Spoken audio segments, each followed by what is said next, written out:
नमस्कार। India debate में आप सबका स्वागत है।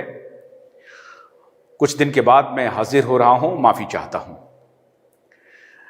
मित्रों, आपको शायद इस बात की शंका हो रही होगी कि सीबीआई सो रही है, लेकिन मैं आज आपको यकीन दिलाना चाहता हूं कि सीबीआई कतई नहीं सोई है, बल्कि साजिशकर्ता अपने अपने तरीके से साजिश को अंजाम दे रहे हैं। लेकिन सीबीआई को जब भी मौका मिलता है, सीबीआई ये साबित करती है कि वो सोई हुई नहीं है और वो एक निष्पक्ष एजेंसी है, इंडिपेंडेंट एजेंसी है। भरोसा रखना चाहिए। ये बात सही है कि कई संदर्भों में, कई अर्थों में कई बार ऐसा प्रतीत होता है कि पॉलिटिकल जो आका हैं, उनके इशारे पे सीबीआई कुछ बातों को दबा देती है, कुछ बातों को रोक देती है या कुछ बातों पर एक्टिव हो जाती है। ये बात सच है। लेकिन सीबीआई के सारे ऑफिसर बिल्कुल सो रहे हैं, ये मानना बिल्कुल गलत है। ऐसा मैं क्यों कह रहा हूं? क्योंकि सुशांत सिंह राजपूत के मर्डर केस में, जिसको लेकर के क्यूबाइब नेटवर्क और सिटीजन कोर्ट ऑफ इंडिया का अभियान जारी है, उसके बाद भी कुछ लोग अपनी साजिश करने में लगे हुए हैं। मौका मिल रहा है, सरकार एक्टिव हो रही है, राज्य सरकार एक्टिव हो रही है, केंद्र सरकार एक्टिव हो रही है। लेकिन हमने आपको कुछ दिन पहले रिया चक्रवर्ती, आदित्य ठाकरे, दुबई, इस सब के कनेक्शन के बारे में बताया था। कैसे आदित्य ठाकरे 5-6 दिसंबर को दुबई पहुंचते हैं और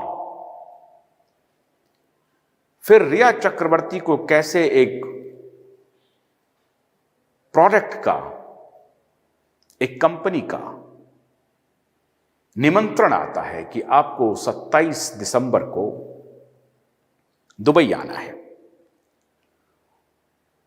और दुबई इसलिए बुलाया जा रहा है क्योंकि कंपनी का कोई कार्यक्रम है या चक्रवर्ती एक मशहूर अदाकारा हैं, उन्हें बुलाया जा रहा है। हमने ये सवाल उठाए थे कि आखिर आदित्य ठाकरे 6 दिसंबर को पहुंचते हैं, 6 दिसंबर को मेल आता है और उस मेल के बाद रिया चक्रवर्ती विदेश नहीं जा सकती, इसकी जानकारी अब सबको है, सारे एसएसआर वॉरियर को है, पूरे देश को है। क्योंकि सीबीआई ने एलओसी लगा रखी है, लुकआउट नोटिस लगा हुआ है रिया चक्रवर्ती के खिलाफ। रिया चक्रवर्ती विदेश नहीं जा सकती बिना इजाजत के। इजाजत किनसे चाहिए? अदालत से चाहिए। तो अदालत में उन्होंने अर्जी लगा दी। अदालत में अर्जी लगाई कि मुझे बहुत ही जरूरी काम से 27 दिसंबर को दुबई जाना है और मेरे खिलाफ एलओसी लगा हुआ है, लुकआउट कॉर्नर नोटिस लगा हुआ है, इसलिए उस नोटिस लगने की वजह से मैं नहीं जा सकती हूं। इसलिए मैं माननीय अदालत से आग्रह करती हूं कि मुझे विदेश जाने की अनुमति दी जाए।